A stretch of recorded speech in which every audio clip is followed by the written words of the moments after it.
Dracula by Bram Stoker. Read for Mermaids by Gabriel Soulstreaker. Chapter 8. Mina Murray's Journal.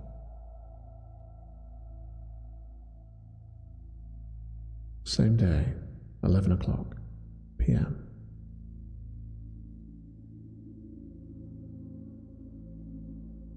Oh, but I am tired. If it were not that I had made my night diary a duty, I should not open it tonight. We had a lovely walk.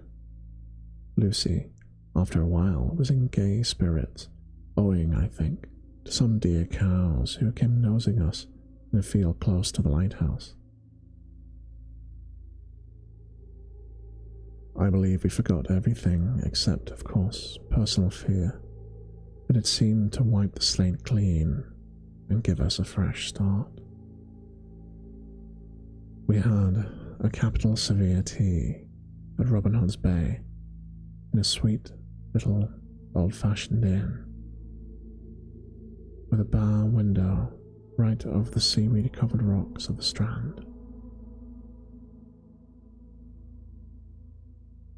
I believe we would have shocked the new woman with our appetites. Men are more tolerant, bless them. Then we walked home with some, or rather many, stoppages to rest, with our hearts full of constant dread of wild bulls. Lucy was really tired, and we intended to creep off to bed as soon as we could. The young curate came in, however, and Mrs. Westenra asked him to stay for supper. Lucy and I had both a fight for it with the dusty miller. I know it was a hard fight on my part, and I'm quite heroic. I think that someday the bishops must get together and see about breeding up a new class of curates who don't take supper, no matter how they may be pressed to, and who will know when girls are tired. Lucy is asleep and breathing softly. She has more colour in her cheeks than usual, and looks oh so sweet. If Mr. Holmwood fell in love with her, seeing her only in the drawing room, I wonder what he would say if he saw her now. Some of the new women writers will someday start an idea that men and women should be allowed to see each other asleep before proposing or accepting. But I suppose the new woman won't condescend in future to accept. She will do the proposing herself, and a nice job she will make of it too. There's some consolation in that. I'm so happy tonight, because dear Lucy seems better. I really believe she has turned the corner, and that we are over her troubles with dreaming. I should be quite happy if only I knew if Jonathan... God bless and keep him.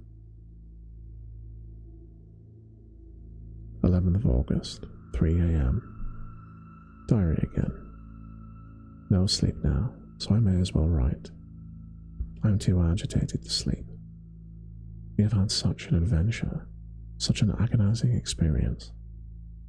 I fell asleep as soon as I closed my diary. Suddenly I became broad awake and sat up, with a horrible sense of fear upon me, and some feeling of emptiness around me. The room was dark, so I could not see Lucy's bed. I stole across and felt for her. The bed was empty. I lit a match and found that she was not in the room. The door was shut, but not locked, as I had left it. I feared to wake her mother, who has been more than usually ill lately, so I threw on some clothes and got ready to look for her. As I was leaving the room, it struck me that the clothes she wore might give me some clue to her dreaming intention. Dressing gown would mean a house, dress outside. Dressing gown and dress were both in their places. Thank God, I said to myself. She cannot be far, as she is only in her nightdress. I ran downstairs and looked in the sitting room. Not there. Then I looked in all the other rooms of the house. with an ever-growing fear chilling my heart. Finally, I came to the hall door and found it open. It was not wide open, but the catch of the lock had not caught. The people of the house are careful to lock the door every night, so I feared that Lucy must have gone out as she was. There was no time to think of what might happen. A vague, overmastering fear obscured all details. I took a big, heavy shawl and ran out. The clock was striking 1 as I was in the crescent, and there was not a soul in sight. I ran along the north terrace, but could not see any sign of the white figure I expected. At the edge of the west cliff, above the pier, I looked across the harbour to the east cliff. In the hope, or fear, I don't know which, of seeing Lucy in our favourite seat. There was a bright full moon with heavy, black, driving clouds, which threw the whole scene into a fleeting diorama of light and shade as they sailed across. For a moment or two I could see nothing, as the shadow of a cloud obscured St. Mary's Church and all around it. Then, as the cloud passed, I could see the ruins of the abbey coming into view. And as the edge of a narrow band of light, as sharp as a sword cut, moved along, the church and churchyard became visible. Whatever my expectation was, it was not disappointed, for there, on our favourite seat, the silver light of the moon struck a half-reclining figure, snowy white. The coming of the cloud was too quick for me to see much, for shadow shut down on light almost immediately. But it seemed to me as though something dark stood behind the seat, where the white figure shone and bent over it. What it was, whether man or beast, I could not tell. I did not wait to catch another glance, but flew down the steep steps to the pier and along by the fish market to the bridge, which was the only way to reach the east cliff. The town seemed as dead, for not a soul did I see. I rejoiced that it was so, for I wanted no witness of poor Lucy's condition. The time and distance seemed endless, and my knees trembled, my breath became laboured as I toiled up the endless steps to the abbey. I must have gone fast, yet it seemed to be as if my feet were weighted with lead, and as though every joint in my body were rusty. When I got almost to the top, I could see the seat and the white figure, for I was now close enough to distinguish it, even through the spells of shadow. There was undoubtedly something, long and black, bending over the half-reclining white figure. I called in fright, "Lucy, Lucy!" and something raised a head, and from where I was I could see a white face and red, gleaming eyes. Lucy did not answer, and I ran on to the entrance of the churchyard. As I entered, the church was between me and the seat, and for a minute or so I lost sight of her. When I came into view again, the cloud had passed. The moonlight struck so brilliantly that I could see Lucy half reclining with her head lying over the back of the seat. She was quite alone, and there was no sign of any other living thing. When I bent over her, I could see that she was still asleep. Her lips were parted, and she was breathing, not softly as usual with her, but in long, heavy gasps, as though striving to get her lungs full at every breath.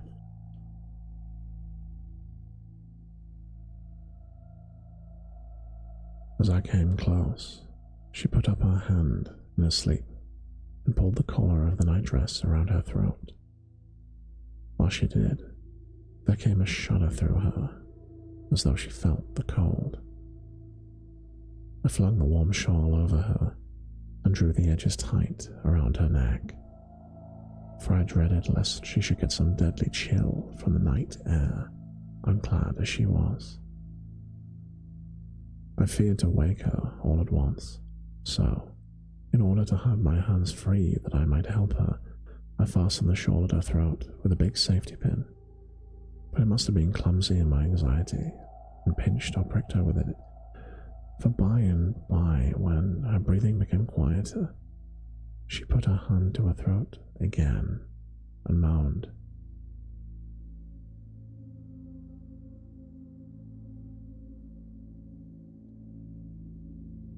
When I had her carefully wrapped up, I put my shoes on her feet and then began gently to wake her. At first, she did not respond, but gradually she became more uneasy in her sleep, moaning and sighing.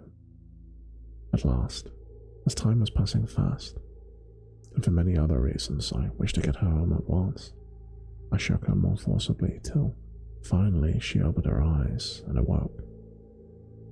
She did not seem surprised to see me, as of course she did not realize at all once where she was. Lucy always wakes prettily, even at such a time when her body must have been chilled with cold, and her mind somewhat appalled at waking unclad in a churchyard at night. Yet she did not lose her grace. She trembled a little and clung to me. When I told her to come at once with me home, she rose without a word, with the obedience of a child. As we passed along, the gravel hurt my feet, and Lucy noticed me wince. She stopped and wanted to insist on taking my shoes, but I would not. However, when we got to the pathway outside the churchyard, where there was a puddle of water remaining from the storm, I daubed my feet with mud, using each foot in turn on the other, so that as we went home, no one, in case we should meet anyone, would notice that I was barefoot.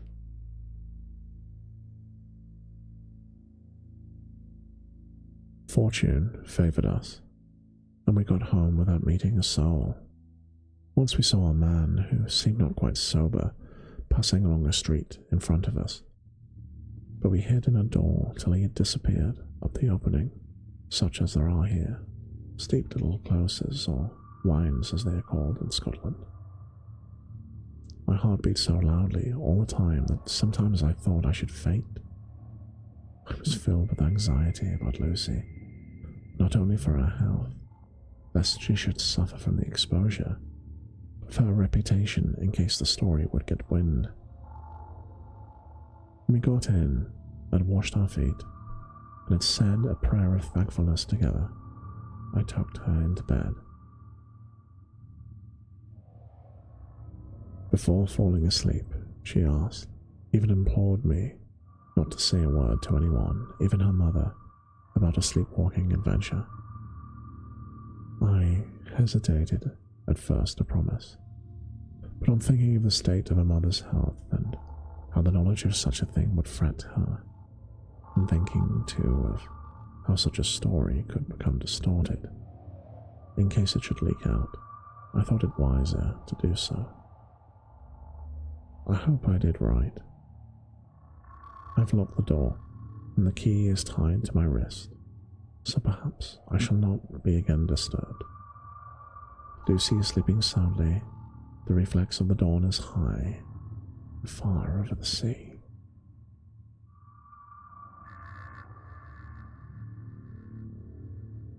Same day, noon. All goes well. Lucy slept till I woke her, and seemed not to have even changed her side. The adventure of the night does not seem to have harmed her.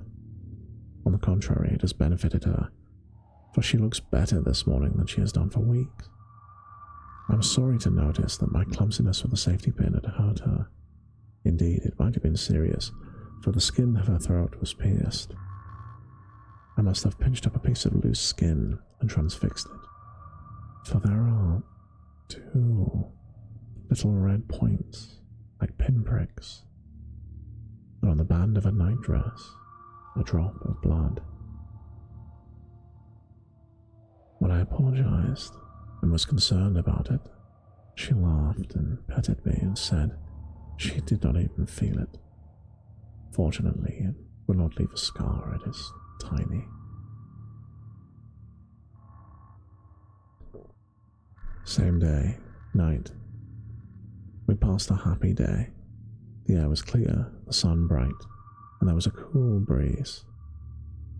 We took our lunch to Mulgrave Woods, Mrs. Westenra driving by the road, and Lucy and I walking by the cliff path and joining her at the gate.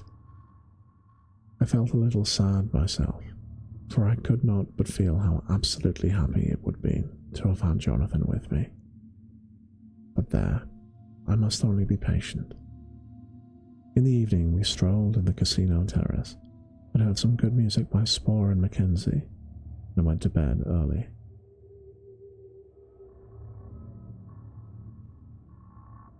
Lucy seems more restful than she has been for some time, and fell asleep at once.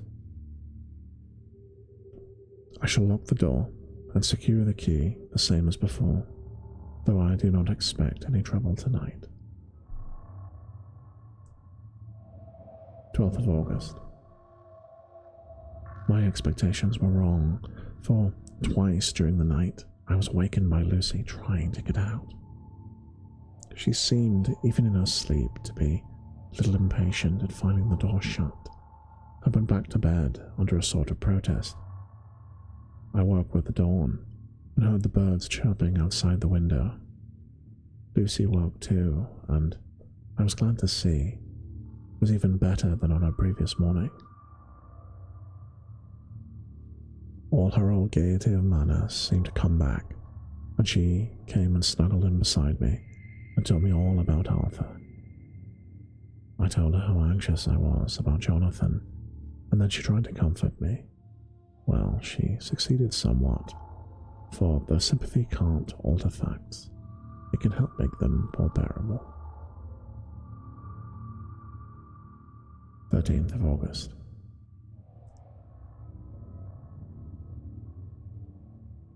Another quiet day, and to bed with the key on my wrist as before. Woke again in the night, and found Lucy sitting up in the bed, still asleep, pointing to the window. I got up quietly, pulling aside the blind, looked out. It was brilliant moonlight, and the soft effect of the light of the sea and sky merged together in one great, silent mystery. It was beautiful beyond words. Between me and the moonlight flitted a great bat, coming in and going in great whirling circles. Once or twice it came close, but was, I suppose, frightened at seeing me, and flitted away across the harbour towards the Abbey. When I came back from the window, Lucy had lain down again and was sleeping peacefully. She did not stir again.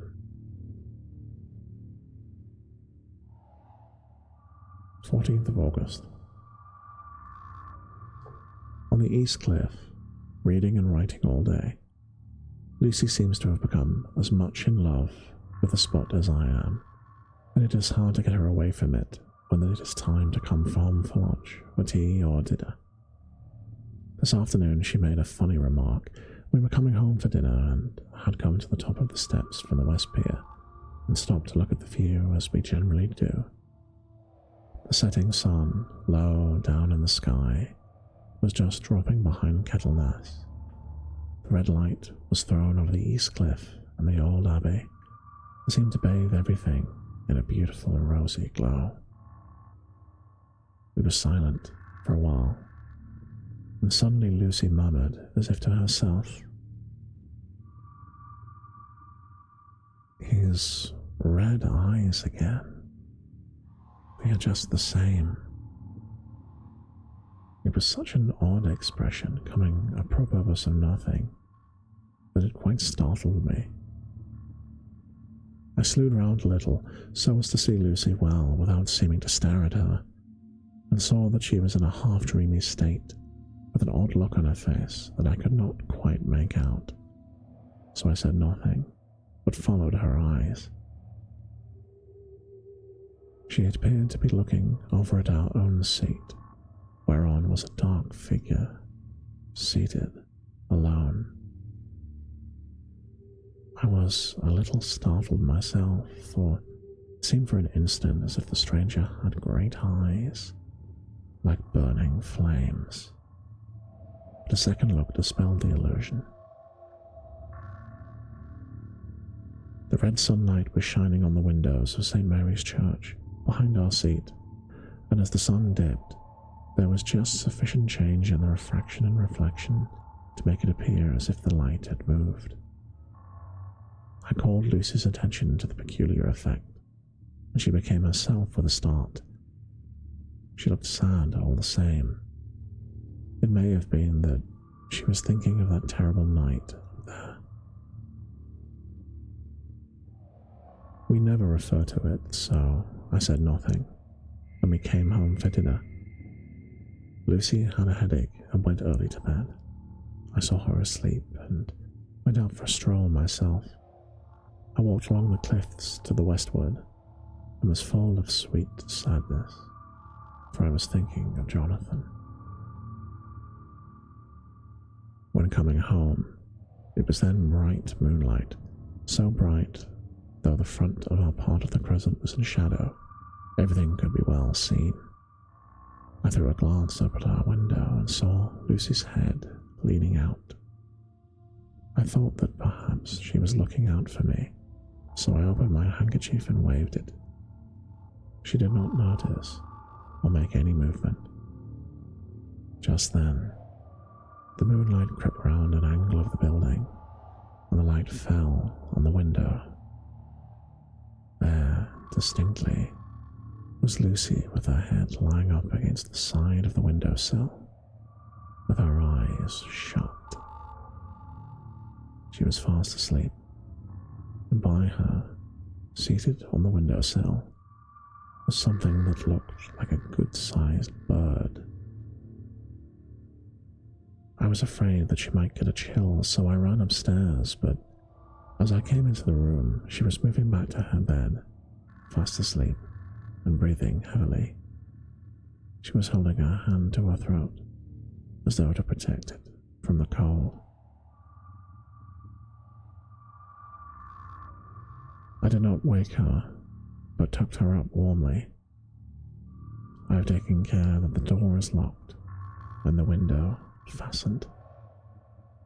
She looks so sweet as she sleeps, but she is paler than is her wont. There is a drawn, haggard look under her eyes that I do not like. I fear she was fretting about something. I wish I could find out what it is.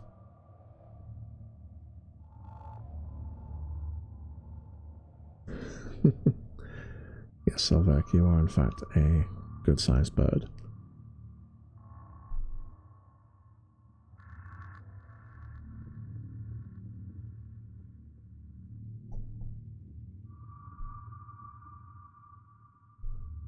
Right, just a moment.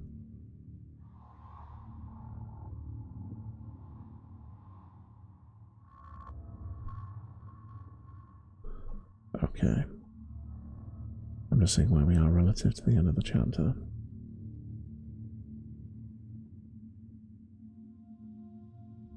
Okay, I think we can get there.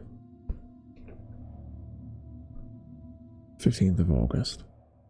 Rose later than usual. Lucy was languid and tired and slept on after we'd been called. We had a happy surprise for breakfast. Arthur's father is better, and he wants the marriage to come off soon. Lucy is full of quiet joy, and her mother is glad and sorry all at once.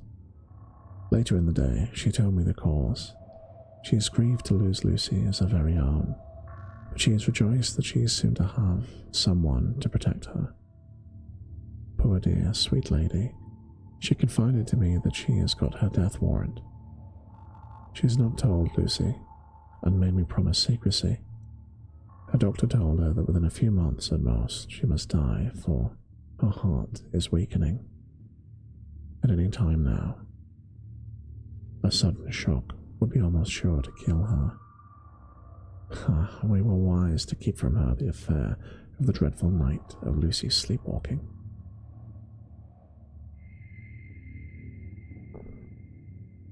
"17th of August. No diary for 2 whole days. I've not had the heart to write. Some sort of shadowy pall seems to be coming over our happiness. No news from Jonathan, and Lucy seems to grow weaker, while her mother's hours are numbering to a close. I do not understand Lucy's fading away as she is doing. She eats well, sleeps well, enjoys the fresh air, but all the time the roses in her cheeks are fading, and she gets weaker and more languid day by day. At night, I hear her gasping as if for air. I keep the key of our door always fastened to my wrist, but she gets up and walks about the room, sits at the open window. Last night, I found her leaning out when I woke up. When I tried to wake her, I could not. She was in a faint. When I managed to restore her, she was as weak as water, and cried silently between long, painful struggles for breath. When I asked her how she came to be at the window, she shook her head and turned away. I trust her feeling ill may not be from the unlucky prick of the safety pin. I looked at her throat just now as she lay asleep, and the tiny wounds seem not to have healed. They are still open, and if anything larger than before, the edges of them faintly white. They are like little white dots with red centers. Unless they heal within a day or two, I shall insist on the doctor seeing about them.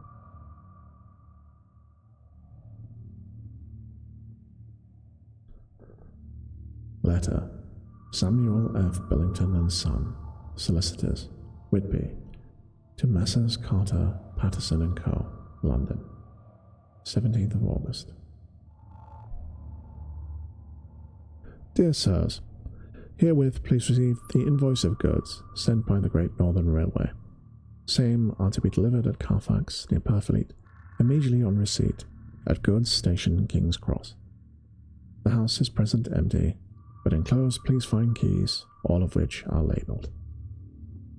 You will please deposit the boxes, 50 in number, which form the consignment, in the partially ruined building forming part of the house marked A, on the rough diagram enclosed. Your agent will easily recognize the locality, as it is the ancient chapel of the mansion. The goods leave by the train at 9:30 tonight, and will be due at King's Cross at 4:30 tomorrow afternoon. As our client wishes the delivery be made as soon as possible, we shall be obliged by your having teams ready at King's Cross at the time named and forthwith conveying the goods to destination. In order to obviate any delays possible through any routine requirements, as to payment in your department, we enclose a cheque herewith for £10, receipt of which please acknowledge. Should the charge be less than this amount, you can return balance. If greater, we shall at once send cheque for difference upon hearing from you.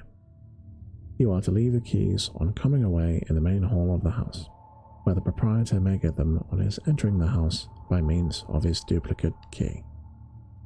Pray do not take us exceeding the bounds of business courtesy, in pressing you in all ways to use the utmost expedition. We are, dear sirs, faithfully yours, Samuel F. Billington and Son.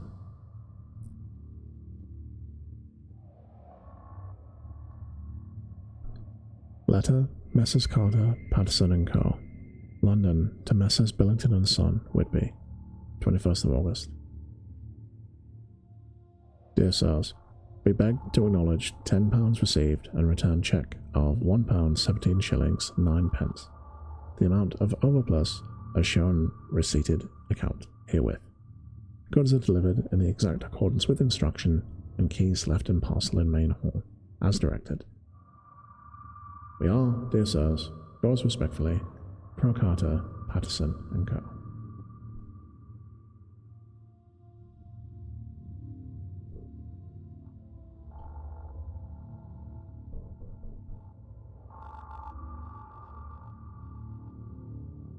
Mina Murray's journal. 18th of August. I am happy today and write sitting on the seat in the churchyard. Lucy is ever so much better. Last night she slept well all night and did not disturb me once. The roses seem coming back already to her cheeks, though she is still sadly pale and wan-looking. If she were in any anemic, I could understand it, but she is not. She is in gay spirits and full of life and cheerfulness. All the morbid reticence seems to have passed from her, and she has just reminded me, as if I needed any reminding, of that night, and that it was here, on this very seat, I found her asleep. As she told me, she tapped playfully with the heel of her boot on the stone slab and said, "My poor little feet didn't make much noise then. I dare say poor old Mr. Swales would have told me that it was because I didn't want to wake up Geordie."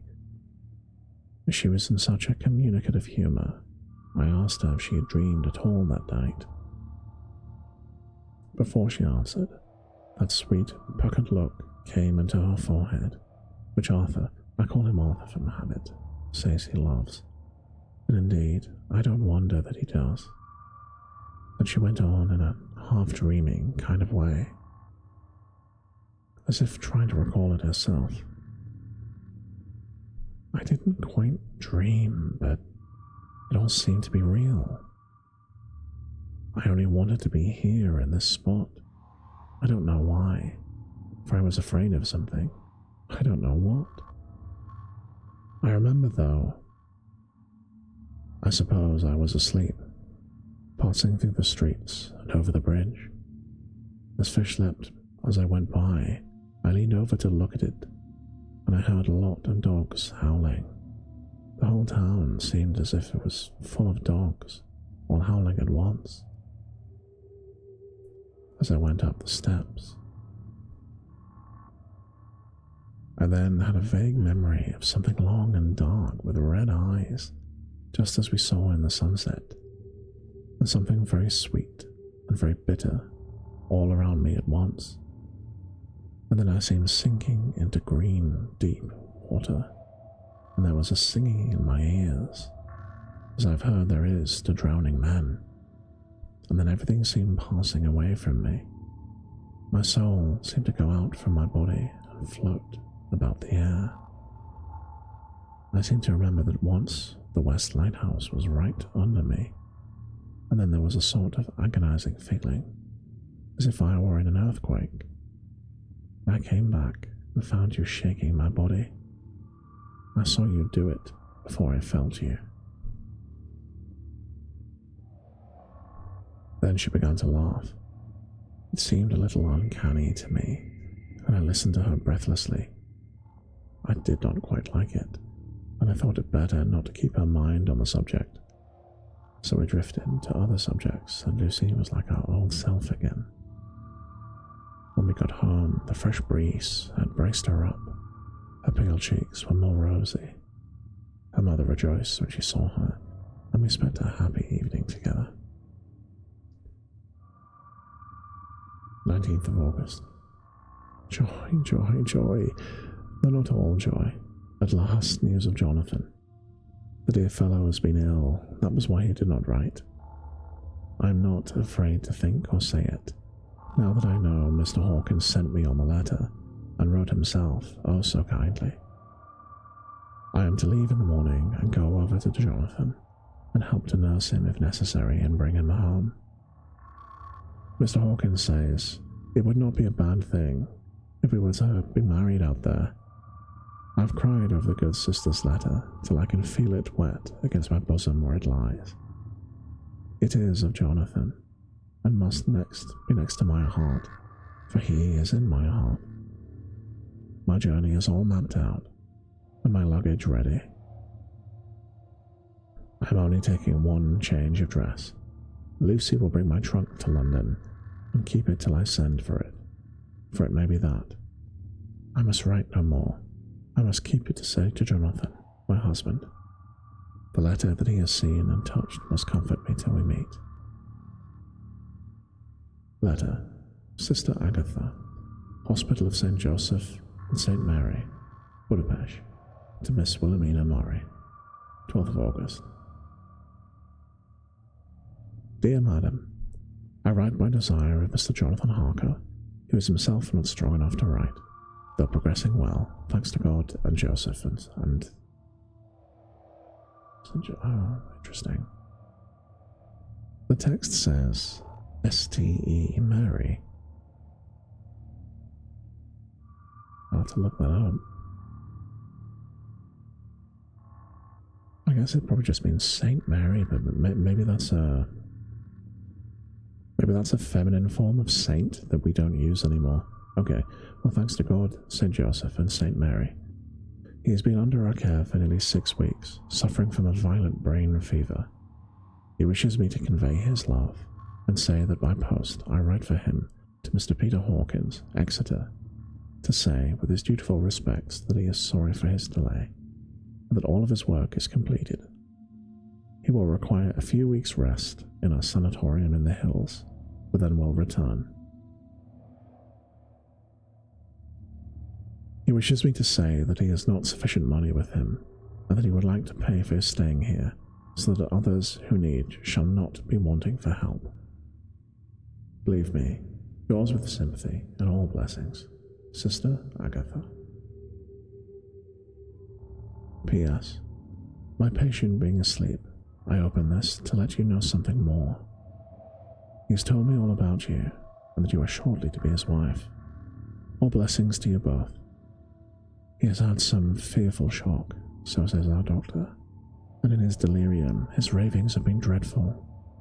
Of wolves and poison and blood, of ghosts and demons, and I fear to say of what. Be careful with him always, that there be nothing to excite him to this kind for a long time to come.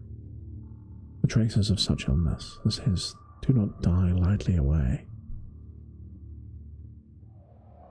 We should have written long ago, but we knew nothing of his friends, and there was nothing on him that anyone could understand. He came in on the train from Klausenburg, and the guard was told by the station master there that he rushed into the station shouting for a ticket for home. Seeing from his violent demeanour that he was English, they gave him a ticket for the furthest station on the way thither that the train reached. Be assured that he is well cared for. He has won all hearts by his sweetness and gentleness. He is truly getting on well, and I have no doubt will, in a few weeks, be all himself. But be careful of him, for safety's sake. There are, I pray to God and Joseph and Mary, many, many happy years for you both.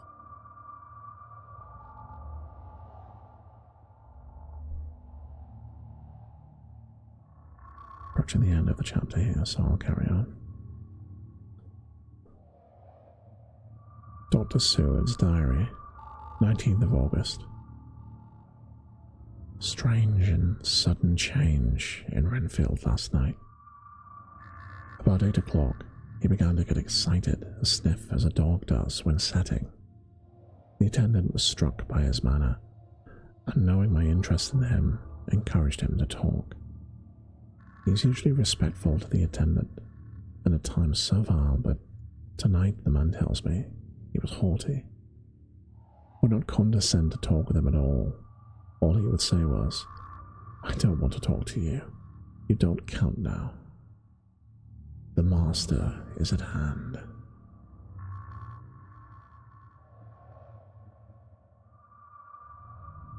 The attendant thinks it's some sort of religious mania which has seized him. If so, we must look out for squalls, for a strong man with homicidal and religious mania at once could be dangerous. The combination is a dreadful one. At 9 o'clock, I visited him myself. His attitude to me was the same as to that of the attendant. In his sublime self-feeling, the difference between myself and attendant seemed to him as nothing. It looks like religious mania, and he will soon think that he himself is God. These infinitesimal distinctions between man and man are too paltry for an omnipotent being. How these madmen give themselves away. The real God taketh heed lest the sparrow fall, but the God created from human vanity sees no difference between an eel and a sparrow. Oh, if men only knew.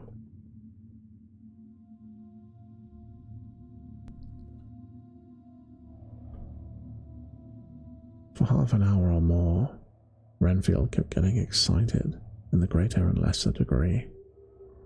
I did not pretend to be watching him, but I kept strict observation all the same. All at once, that shifty look came into his eyes, which we always see when a madman has seized an idea, and with it the shifty movement of the head and back, which asylum attendants come to know so well. He became quiet, and went and sat on the edge of his bed resignedly, and looked into space with lackluster eyes. I thought that I would find out if his apathy were real or assumed, and tried to lead him to talk of his pets, a theme which had never failed to excite his attention. At first he made no reply, but at length said, testily, "Bother them all, I don't care a pin about them." "What?" I said. "You don't mean to tell me you don't care about spiders?" "Spiders are at present his hobby, and the notebook is filling with columns of small figures." To which he answered, enigmatically, "The bride maidens rejoice, the eyes that wait the coming of the bride.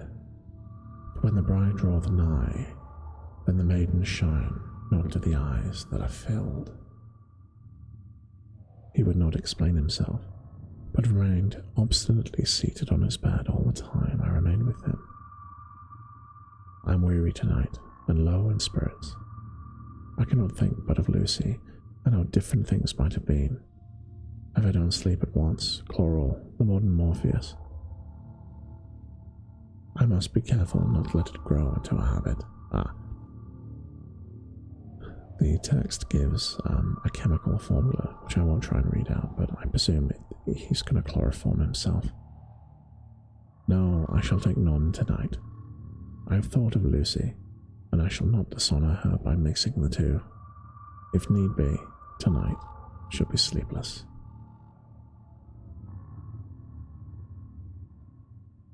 Later. Glad I made the resolution, gladder that I kept to it. I had lain tossing about, and had heard the clock strike only twice, when the night watchman came to me, sent up from the ward to say that Renfield had escaped. I threw on my clothes and ran down at once. My patient is too dangerous a person to be roaming about. Those ideas of his might work out dangerously with strangers. The attendant was waiting for me.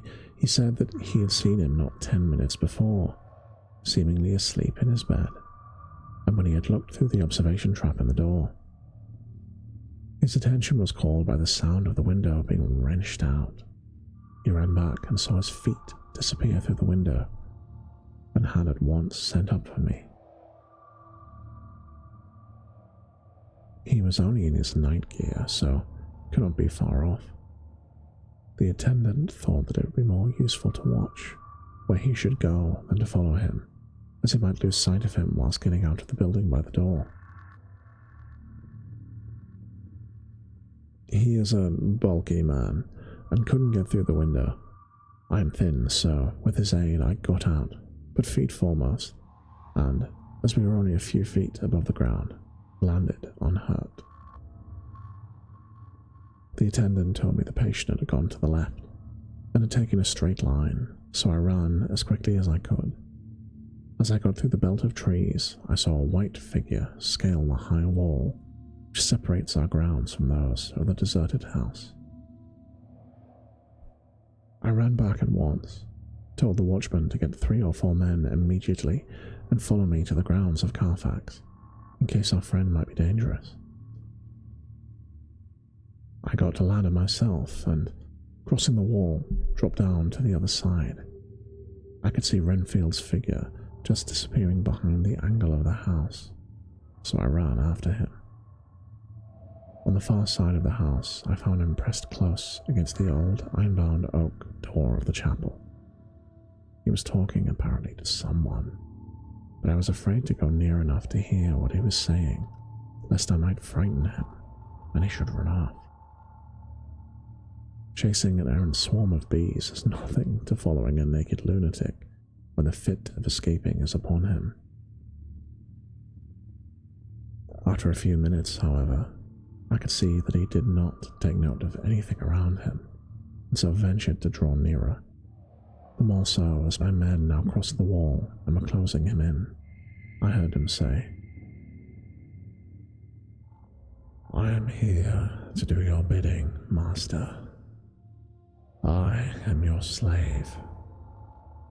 You will reward me, for I shall be faithful. I have worshipped you long and afar off.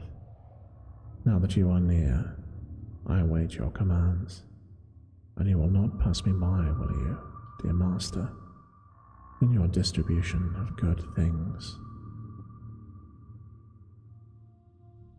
He is a selfish beggar, anyhow. He thinks of the loaves and the fishes even when he believes he's in a real presence. His manias make a startling combination. When we closed in on him, he fought like a tiger. He is immensely strong, but he was more like a wild beast than a man. I never saw a lunatic in such a paroxysm of rage, and I hope I shall never see this again. It is a mercy that we have found out his strength and his danger in good time. With strength and determination like this, he might have done a wild work before he was caged. He is safe now, at any rate. Jack Shepherd himself couldn't get free from the strait waistcoat that keeps him restrained, and he's chained to the wall in a padded room. His cries are awful, but the silences that follow are more deadly still, for he means murder in every turn and movement. Just now, he spoke coherent words for the first time. "I shall be patient, master. It is coming, coming, coming." So I took the hint and came to. I was too excited to sleep, but this diary has quieted me, and I feel I shall get some sleep tonight.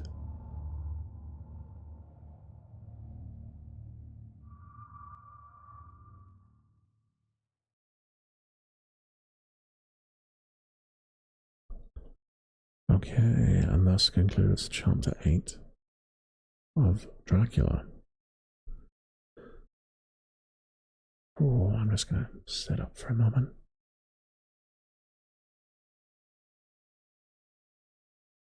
Oh, just hydrate just a little bit.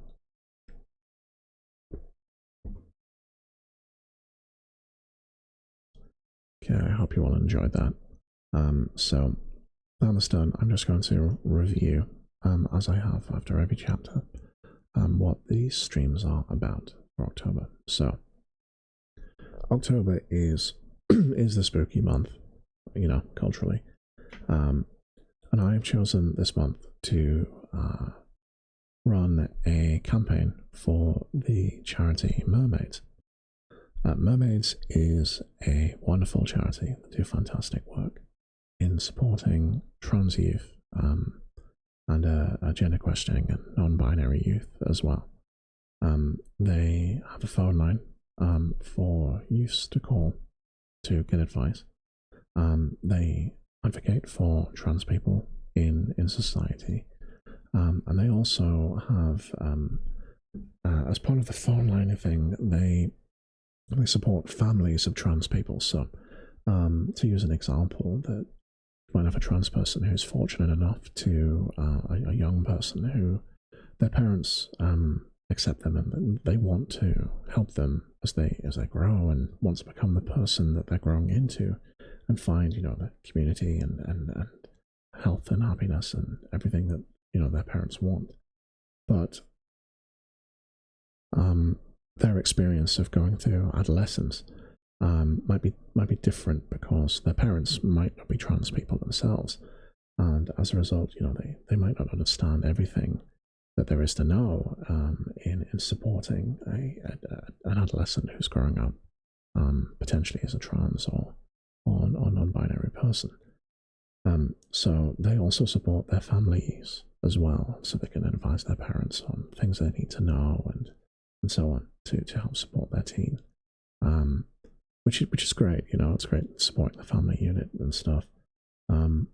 So, I said before, October is the spooky season, and you know, doing a lot of spooky things. We have Dracula, and I'm playing Alien Rogue Incursion on Thursdays.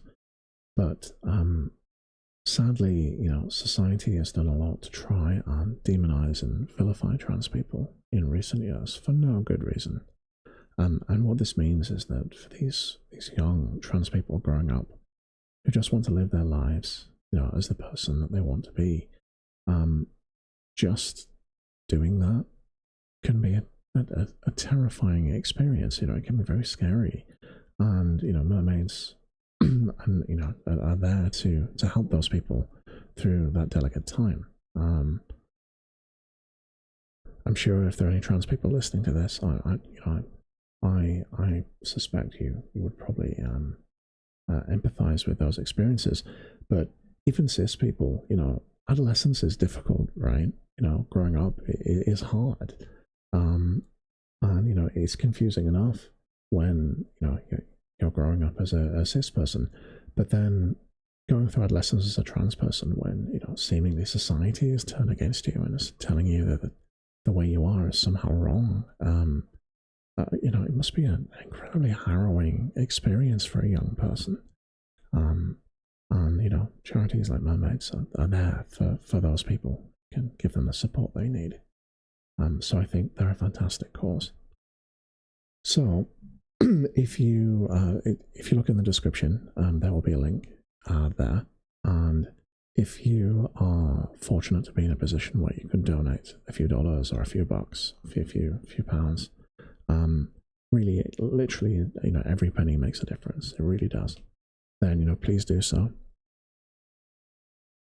If you're not able to do that, you know, absolutely no judgment. You know, really only donate if you can. You know, don't push yourself. You know, times are hard. You know, things are difficult. So, you know, don't worry about that. But if you know other people who might be interested, who you think would want to support the cause, it would be great if you could message them with information about the campaign. So the link is in the description, and please forward on the Tiltify link to others.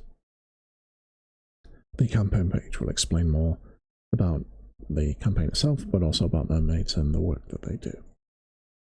So in advance, if you are listening to this, if you are able to donate, or just pass the information on to somebody else. But yes, in advance, thank you.